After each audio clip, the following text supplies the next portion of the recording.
ketika Tuhan Yesus memberikan perumpamaan tentang penjara beroval tadi yang saya bacakan Matius 5 tadi nih. Saya ulangi lagi ya. Sesungguhnya aku berkata kepadamu, engkau tidak akan keluar dari sana sebelum engkau membayar utangmu sampai dengan lunas. Jadi di dalam api purgatori itu tidak akan pernah ada di dalam keadaan surga dan neraka itu sudah kekal, bro. Gak mungkin orang masih diampuni dosanya di surga, gak mungkin. Apalagi di neraka, gitu kan. Ada suatu keadaan berarti, nah inilah purgatori, gitu. Api penyucian ini tadi dasar biblisnya. Kemudian nanti yang paling jelas itu ya dalam 2 Makabe sebenarnya, gitu. Karena di dalam 2 Makabe itu adalah suatu hal ayat yang paling jelas mengenai api penyucian, gitu. Gitu, bro. Nanti juga bro bisa buka tuh, teman-teman juga bisa baca tuh di dalam Matius 12 ayat 32 ketika berbicara mengenai dosa menghujat Roh Kudus. Di situ kan dikatakan, tetapi jika ia menentang Roh Kudus, ia tidak akan diampuni. Di dunia ini tidak, dan di dunia yang akan datang pun tidak. Ya, jadi perhatikan kalimat Yesus di sini. Ini makanya kita harus belajar memahami Alkitab secara komprehensif. Di situ kan dikatakan Tuhan Yesus, di dunia ini tidak, dan di dunia yang akan datang pun tidak. Berarti ketika Yesus membawa dua keadaan di mana ada di dunia ini, ada dosa yang dapat diampuni dan tidak diampuni. Dan di dunia yang akan datang juga, ada dosa yang dapat diampuni dan tidak dapat diampuni. Berarti tadi, seperti yang saya bilang, nggak mungkin surga dan neraka. Surga sudah pasti kudus, nggak ada dosa. Ngapain diampuni apanya? Udah bersih kok. Neraka juga nggak mungkin. Karena neraka sudah tidak ada, terlanjur, terlambat. Neraka itu kekal. Pasti ada keadaan di mana masih ada dosa yang dapat diampuni, yang bisa dimurnikan. Itulah purgatori, gitu. Nah, itu Matius 12 ayat 32. Kemudian nanti bro juga bisa buka dalam 1 Korintus 3:15. Dikatakan apa?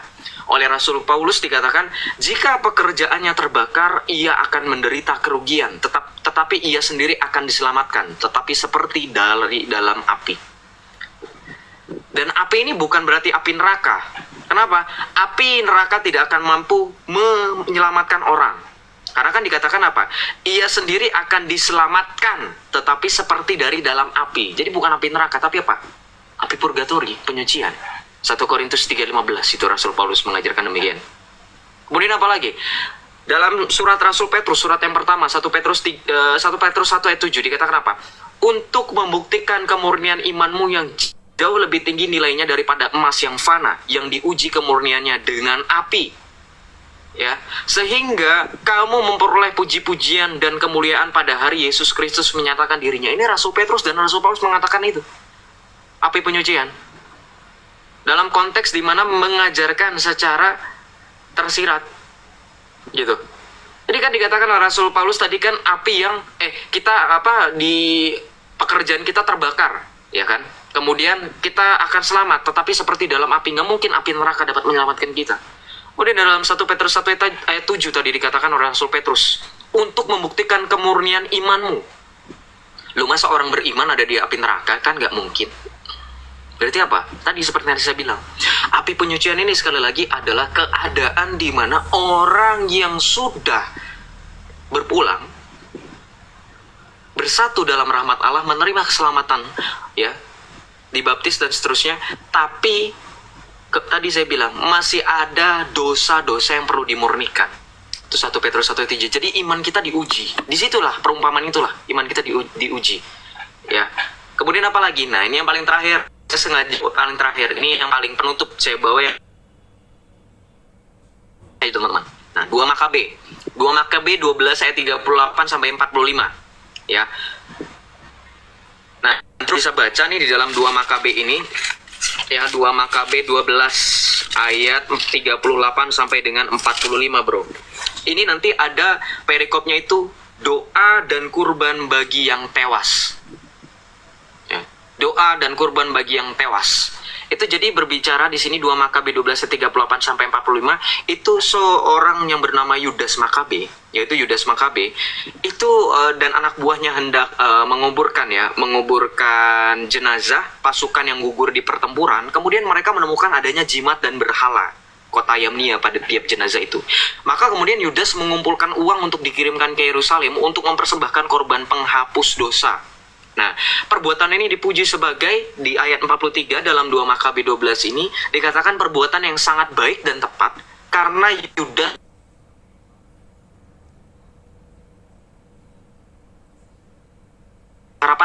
kebangkitan orang-orang yang sudah mati. Nah, maka di dalam 2 Makabe 12 ayat 45 dikatakan apa? Korban penebus salah itu ditujukan agar mereka yang sudah mati itu dilepaskan dari dosa mereka. Nah, inilah konsep api purgatori yang sangat jelas. Jadi ketika orang Katolik mendoakan jiwa-jiwa yang sudah meninggal, itulah kita mendoakan jiwa-jiwa yang berada di dalam api penyucian. Ya. Nah, purgatori ini adalah istilah lain dari alam penantian. Di mana di dalam 1 Petrus 3 ayat 18 sampai 20 itu yang nanti ada ayat berbunyi, Kristus telah mati untuk kita, ia yang telah dibunuh dalam keadaannya sebagai manusia, tetapi yang telah dibangkitkan oleh Roh, dan di dalam Roh itu pergi memberitakan Injil kepada roh-roh yang ada di dalam penjara, yaitu roh-roh yang mereka yang dahulu pada waktu Nuh tidak taat pada Allah. Nah ini tadi, roh-roh yang ada di dalam penjara ini tadi, cross reference-nya dengan ayat Matius 5 ayat 25 sampai 26. Ketika Yesus tadi, yang saya jelaskan 2 kali tadi, perumpamaan mengenai jiwa-jiwa yang tidak akan keluar dari dalam penjara sebelum dia membayar hutangnya. Nah ini, purgatori ini. Sangat jelas bukan konsepnya dalam Alkitab. Apalagi kalau kita pakai data patristik. Nah, nanti kalau pakai data patristik semakin jelas. Gitu, data dari bapak-bapak gereja. Silakan Bro Oval. Semoga menjawab. Oke, berarti purgatori ini tempat di mana orang-orang yang punya iman kepada Yesus Kristus aja, berarti kan yang keadaan. Iya, keadaan bagi merekanya. Iya betul. Api purgatori ini berbeda dengan neraka. Sekali lagi saya tekankanlah, totally different dengan neraka. Neraka itu bagi orang-orang yang di luar Kristus, yang mereka dengan kesadaran diri mereka sendiri, kehendak mereka sendiri, dengan bebas dan dengan sadar mereka menolak keselamatan dari Kristus. Nah itu. Tapi tadi Kak Joseph itu nyinggung tentang kriminal ya tadi ya. Yang katanya Kristen KTP. Nah, apakah dia bisa untuk masuk ke dalam purgatori itu? Sementara kita tahu bahwa iman itu harus disertai dengan perbuatan. Tapi kalau nggak ada perbuatan, berarti kita harus pertanyakan sebenarnya imannya itu dan apakah dia benar-benar mengasihi Kristus atau enggak, karena nggak ada perbuatan yang ditunjukkan gitu. Ya itu dia, tapi kan kita tidak dapat menyangkali sakramen baptisan ya. Sakramen baptisan itu kan, orang Kristen itu kan disebut Kristen karena dia dibaptis, bukan karena dia mengucapkan 2 patah 3 patah kalimat, bukan? Seperti tetangga kita, ya nggak sih? Ngerti nggak maksud kamu? Jadi gini, ketika berbicara mengenai Kristen, kita berbicara mengenai orang yang sudah dibaptis secara resmi, official, di dalam gereja. Jadi bukan hanya sekedar mengucap 2 patah 3 patah kalimat, bro. Jadi yang kamu pahami bahwa orang Kristen itu tidak, yang saya bilang iman Kristen KTP itu ya tidak mengerjakan keselamatan gitu. Jadi ya justru jiwa-jiwa itu yang berada di dalam api penyucian. Karena gini, gereja Katolik itu mengajarkan 3 keadaan. 3 keadaan gereja ya teman-teman ya, 3 gereja. Dimana yang pertama itu gereja yang sudah jaya. Gereja yang sudah jaya itu yang sudah di surga. Ya. Kemudian gereja yang masih berziarah, yaitu kita yang ada di dunia. Dan gereja yang masih menderita itu api penyucian. Kenapa pakai gereja Joseph? Bukannya gereja itu bangunan, enggak. Orang Kristen jangan blunder. Saya sering ketemu sama orang non-Katolik selalu bilang, gereja itu bukan bangunan, gereja itu jemaat. Ya itu justru 3 kondisi gereja ini adalah jemaat yang tidak pernah terpisah. Baca dalam Roma 8 ayat 38 sampai 39. Nanti kita baca ya. Tapi saya jelaskan dulu dengan adanya 3 kondisi gereja ini. Jadi tadi saya bilang ada gereja yang sudah jaya, yaitu persekutuan para kudus, ya, mereka yang sudah berbahagia di sorga, memuji dan memuliakan Allah. Kemudian gereja yang masih menderita, yaitu tadi di api penyucian, jiwa-jiwa yang di dalam api purgatori. Kemudian gereja yang masih berziarah, yaitu kita yang masih di dunia ini. Nah, kira-kira Bro Oval dan teman-teman, kira-kira tugas 3 gereja ini ngapain? Apakah diem-dieman? Enggak, saling mendoakan. Gereja yang sudah jaya dapat mendoakan jiwa-jiwa yang berada di dalam penyucian dan juga mendoakan kita yang berada di dunia ini. Kita yang berada di dunia ini bisa meminta doa supaya orang-orang kudus yang berbahagia di sorga mendoakan kita, dan kita juga bisa mendoakan jiwa-jiwa yang di dalam api penyucian. Kenapa bisa kayak gini Joseph? Ya kan di dalam Yakobus. Kita baca dalam Yakobus 4 nih. Saling mendoakan. Jadi prinsip dalam kekristenan, sesama jemaat itu saling mendoakan. Dan 3 gereja ini yang disebutkan ini jemaat yang tidak pernah terpisah.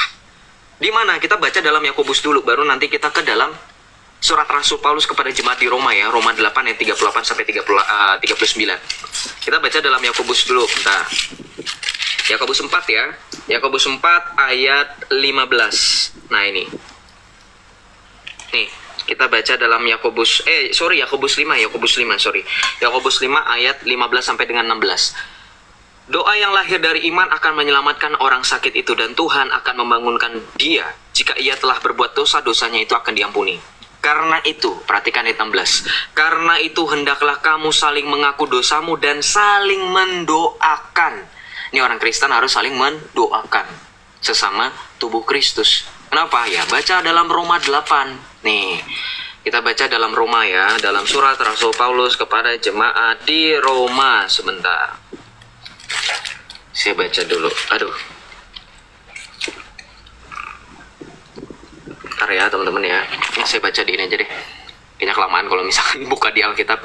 Roma 8 ayat 38 sampai dengan 39 ya. Sebab aku yakin bahwa baik maut maupun hidup, baik malaikat-malaikat maupun pemerintah-pemerintah, baik yang ada sekarang maupun yang akan datang, tidak akan dapat memisahkan kita dari kasih Allah yang ada dalam Kristus Tuhan. Jadi maut maupun hidup nggak ada yang bisa memisahkan kita, bro. Sesama jemaat itu tadi. Ya. Roma 8 ayat 38 sampai 39. Dan sesama jemaat ini kenapa bisa saling mendoakan? Itu tadi, tidak ada yang dapat memisahkan kita baik maut maupun hidup. Gitu, bro. Jadi ya tadi ya, api penyucian itu adalah konsep di mana keadilan Allah di situ justru sangat jelas bahwa masih ada keadaan di mana jiwa-jiwa yang sudah meninggal perlu dimurnikan dosanya, dan itu bukan di surga dan di neraka, karena surga dan neraka itu kekal. Di surga orang sudah kudus, tidak perlu lagi ada dosa. Tetapi di neraka pun sama. Dosa-dosa tidak akan mungkin diampuni karena kekal, sudah tidak ada waktu. Nah, berarti apa? Yaitu tadi, api penyucian atau purgatori. Gitu, bro. Oval. Cukup menjawab sih, Kak. Oke. Kalau lo ada pertanyaan silakan ya. Do not hesitate untuk hubungi gue ada DM, nanti gue kasih nomor WA. Tapi nomor WA-nya nomor WA bisnis ya. Jadi maklum kalau misalkan gue cuman beberapa waktu sekali untuk ngecek WA bisnis gue. Bukan sombong, soalnya kalau pakai WA pribadi kecampur-campur nanti, gitu ya. Ya, siap, Kak. Oke. Thank you. Nanti kalau ada apa-apa DM aja, bro. Tuhan berkati. Oke, Tuhan memberkati, Kak. Yuk. Apa ini Islam? Gue baru live dan Oval tadi naik memang. Gak apa-apa. Justru bagus. Daripada yang harus didahulin orang Islam, saya baru live 30 menit yang lalu. Ini kenapa gue tiba-tiba gelap nih? Ini pencahayaannya jadi pindah lagi kan? Nah. Soalnya kalau dia kesentuh lain itu jadi pencahayaannya pindah lagi. Apa ini? Dark FL. Oh, kamu naik aja ya. Saya naikin kamu yang Islam-Islam sekarang. Apakah Maria menyembah janin Yesus ya? Islam, lo dapat titipan pertanyaan dari Zuma ya? Gue kasih tau ya, pertanyaan Zuma itu pertanyaan orang-orang konyol, apalagi donditan.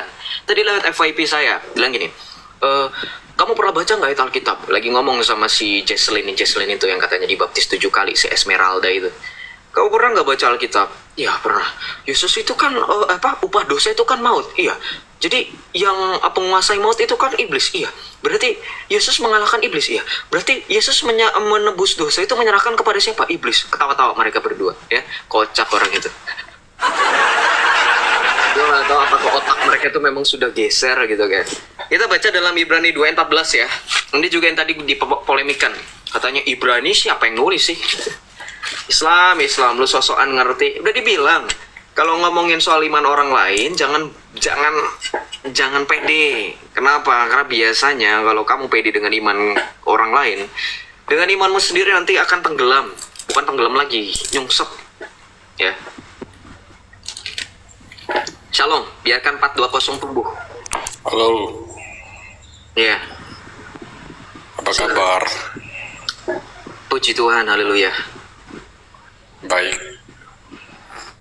Tentu saja. Udah makan? Kalau cuman masalah yang kayak gini-gini, bro, saya turunin ya. Karena kamu bukan pacar saya, kamu bukan mama saya, kamu bukan orang tua saya. Ada pertanyaan? Ya, itu lebih baik langsung. Saya tanyakan. Ya, itu lebih baik langsung. Terdampak dari Israel dan Palestina, kamu pilih siapa? Di antara dua itu. Two-state solution. Two-state solution. Apaan itu solution? Ya, belajar lagi ya. Udah gitu jangan bahas politik di room saya.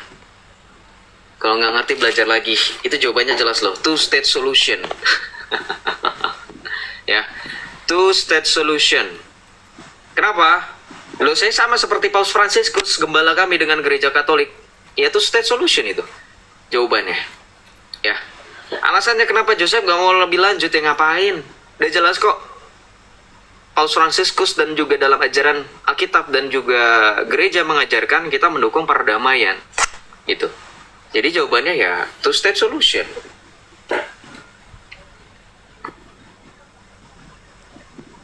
Kalau seseorang yang telah meninggal, apa boleh didoakan? Apakah dosanya selama dalam tradisi dan dalam ajaran kekristenan sangat boleh. Dalam gereja mula-mula, ajaran gereja mula-mula, dalam susunan liturgi gereja mula-mula, tata perayaan Ekaristi Perjamuan Kudus sudah terbiasa untuk mendoakan jiwa-jiwa yang sudah meninggal. Kak Pinet Strawberry official, gitu ya. Jadi jangan orang sudah mati tidak ada hubungannya. Kamu belajar sejarah yuk, kita belajar tradisi gereja yuk. Jangan alergi dengan tradisi gereja. Jangan bilang, kami anti dengan tradisi. Oh kalau gitu saudara nggak usah merayakan Natal. Kalau gitu saudara nggak usah merayakan Paskah, Jumat Agung. Nggak ada di dalam Alkitab. Ada nggak di dalam Alkitab? Rayakanlah Natal 25 Desember. Nanti saudara kayak Islam loh lama-lama. Ya nggak? Nggak ada ayatnya. Nggak ada giliran Natal maju paling depan. Ya. Konyol lagi ngerayain Natal sebelum tanggal 25 Desember. Itu namanya nggak etis, saudara. Merayakan hari raya ulang tahun seseorang, hari ulang tahun seseorang, hari kelahiran seseorang sebelum tanggal lahirnya. Di beberapa kebudayaan itu disebut dengan pamali. Pede lagi orang Kristen. Ya, makanya dalam ajaran gereja Katolik itu ada masa-masanya, ada masa Advent ya. Gitu. Kenapa kayak gini Joseph? Ya tegas lah, nggak boleh kayak gitu. Kita lanjut ya. Kapan kita berhenti berdebat dengan Tuhan? Masih berdebat tidak bertuhan. Puji Tuhan tidak pernah berdebat. Yang berdebat itu Zuma dan kawan-kawan. Berarti kalau misalnya Anda bilang Zuma itu berdebat, berarti Zuma tidak bertuhan. Oh ya, congratulations.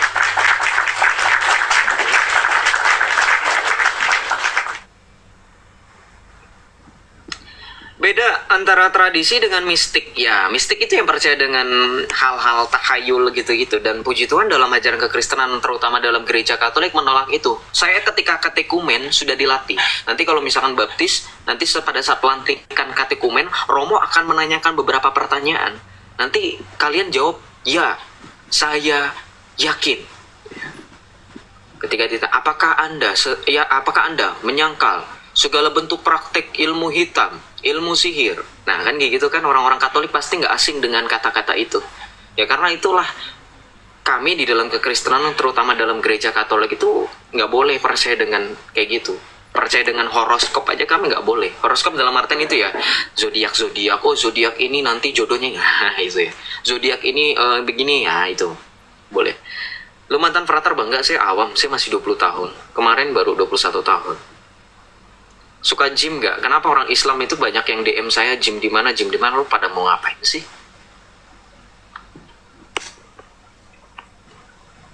Aloha juga Shin. Shalom. Apa lagi? Set naikin itu sih hidayah Allah. Mana hidayah Allah? Mana ada hidayah Allah? Pembaruan janji baptis juga ada gitu. Natal Januari bukan Desember. Nah, loe. Oke, kita naikkan ndu ya. Naik ndu. Saya suka dengan orang-orang yang membantah argumentasi saya, tapi saya sangat sedih ketika membantah argumentasi tidak disertai dengan data. Thank you teman-teman yang sudah memberikan berkat melalui gift. Thank you. God bless. Suka sedih gitu kan. Oh, Joseph salah. Yang benar itu begini ya. Tapi mana datanya? Kalau saya bisa menjelaskan data kenapa Natal 25 Desember. Gitu. Tapi kalau misalkan berbicara mengenai orang-orang yang membantah itu, orang-orang yang membantah Natal 20 Desember itu yang perlu saya pertanyakan, karena kalau berbicara mengenai penghitungan itu nanti kita pakai data patristik gitu ya. Gitu. Selamat ulang tahun, thank you. Thank you. God bless. Nah, good, ini pembukaannya. Kita nanti pakai penghitungan dari rombongan Abia, rombongannya Imam Zakaria. Tuh. Kita pakai ini nanti, tapi lebih klimaksnya nanti kita pakai kitabnya apa? Bukan kitab apa ya disebutnya? Saya jadi lupa. Oh, Koptik Didaskalia Apostolorum, itu punya teman Koptik itu nanti ada. gue mau nambahin orang moderator tuh nggak bisa ya, jadi penuh gitu. Oh ini moderatornya tuh gue udah banyak banget, cuman ada beberapa yang sudah tidak aktif. Kayaknya gue harus remove ya, karena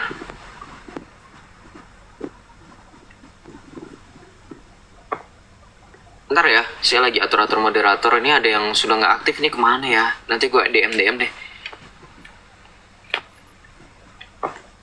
Bentar guys.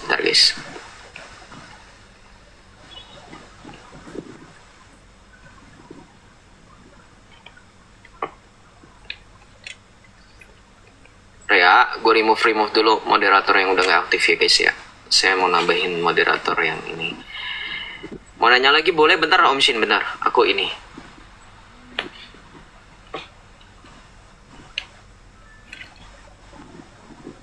Shalom bro, shalom juga Vin. Shalom teman-teman semuanya, salve.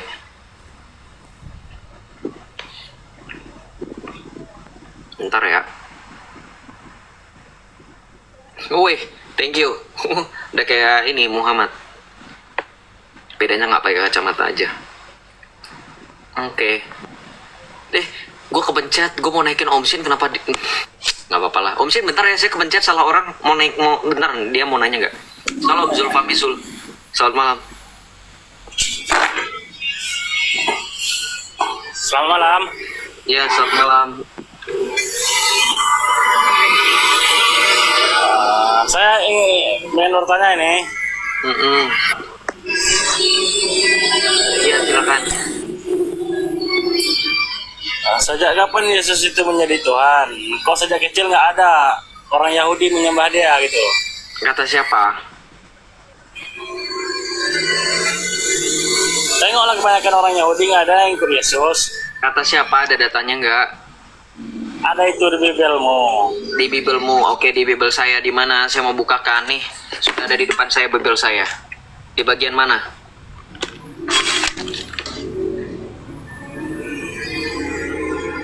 Coba aja cari dulu. Nggak mau, kamu yang kasih. Kalau nggak tahu nggak usah ngomong. Di mana? Bukan nggak tahu, cuman cari dulu. Cari dulu, enak aja lu. Ntar kalau gue bilang nabi lu itu apa, pembohong, penipu, kamu setuju nggak dengan saya bilang seperti ini? Pasti saya dimaki-maki kan sama kalian kan. Mana Joseph? Mana datanya? Mana nggak? Enak ya jadi Islam. Makanya saya bilang enak kalau di kalian itu ya. Asal jeplak aja. Ibaratnya, kalau saya boleh ibaratkan ya. Kalian itu suka buang hajat sembarangan, tapi yang bersihin orang lain. Ya, yang cebokin, yang bersihin hajat kalian. Tahu hajat gak? Kotoran, feses. Kenapa saya analogikan seperti itu? Ya, whatever yang keluar dari mulut kalian mengenai iman kami, itu adalah bullshit. Saya nggak pakai bullnya, shitnya aja. Ya, whatever kamu bilang apa mengenai iman saya, itu bukan hanya bullshit, lebih daripada itu. Makanya analoginya seperti itu. Enak makanya dari kalian. Saya makanya suka males mikir gitu ya, buat live gak ya hari ini ya. Tapi males kalau ngadepin orang-orang kayak gini. Enak gitu kan ngomong AIUEO. Kalau misalkan saya jawab pertanyaan kamu dengan bilang cari aja sendiri, enak gak kira-kira? Bisa-bisa saya digampar saya. Bisa-bisa saya disurakin saya, diteriakin orang-orang yang di sini. Ya kan? Kalau saya ngomong, di mana ayatnya Joseph, cari aja sendiri, gitu. Ya. Tapi bilangnya tanya saja. Tanya saya tanya sama kamu. Anda bisa membedakan kalimat interrogatif dan kalimat afirmatif gak? Atau bahkan kalimat ofensif gak kira-kira? Anda itu tadi bukan hanya bertanya, tetapi juga menarasikan suatu klaim ketika Anda mengatakan orang Yahudi tidak menyembah Yesus. Ketika saya tanya mana, di mana tertulis, Anda bilang ada di dalam Bibelmu, ditambah dengan pernyataan yang seperti itu. Berarti itu harus Anda punya tanggung jawab membuktikan klaim Anda. Kalau ada di Bibel saya, sekarang di hadapan saya sudah ada Bibel saya. Silakan Anda instruksikan saya untuk buka apakah ada di dalam perjanjian lama atau perjanjian baru. Jadi di sini jangan berlindung di balik kata saya kan cuma tahu. Kamu bedakan. Kalau bertanya, kamu itu nggak tahu apa-apa. Tapi ini kamu menarasikan seolah-olah kamu tahu. Makanya saya tuntut kamu untuk memberitahu apa yang kamu ketahui tentang Saya tahu. Ya udah, di mana? Di dalam perjanjian lama maupun baru itu nggak ada orang Di Yahudi dalam yang perjanjian punya makin Yesus jelas Kristus kan. Tuhan. Oke, di perjanjian lama saya minta nggak usah banyak-banyak. Saya minta perjanjian lama 1 ayat, perjanjian baru 1 ayat, di mana tertulis orang Yahudi tidak menyembah Yesus. Go. Saya yang bertanya, masa malah kamu yang bertanya kembali? Udah turun aja ya, otaknya nggak sinkron sama mulutnya bang. Besok-besok kalau misalkan boleh request sama Tuhannya abang, minta tolong dong gitu. Kenapa saya didesain dengan seperti ini gitu? Mulut lebih cepat daripada otak gitu ya. Karena dia bilang tadi, saya sudah kasih warning secara tersirat. Ya, secara tidak tersirat ya. Kamu itu menarasikan dengan klaim. Kamu bilang orang Yahudi tidak menyembah Yesus, ada di dalam Bibelmu. Nah, ketika saya tadi barusan menjelaskan ulang lagi, kamu malah semakin memperjelas, kamu harus membuktikan klaim itu dengan apa? Tadi kan teman-teman dengar. Dia bilang apa? Ada di dalam perjanjian lama maupun perjanjian baru. Dengar nggak tadi dia ngomong kayak gitu? Padahal tadi saya hanya limit di perjanjian lama. Benar nggak? Saya hanya bilang, di mana di dalam perjanjian lama? Saya bilang gitu. Tapi dia dia malah membuka limitasi itu, membuka pembatasan itu dengan memperluas perjanjian lama dan perjanjian Yesus. Perjanjian Yesus. Perjanjian baru. Sorry. Perjanjian baru. Ya, itu.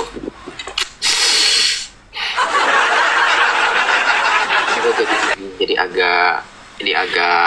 agak bingung ya. Apa ini? Perjanjian Yesus.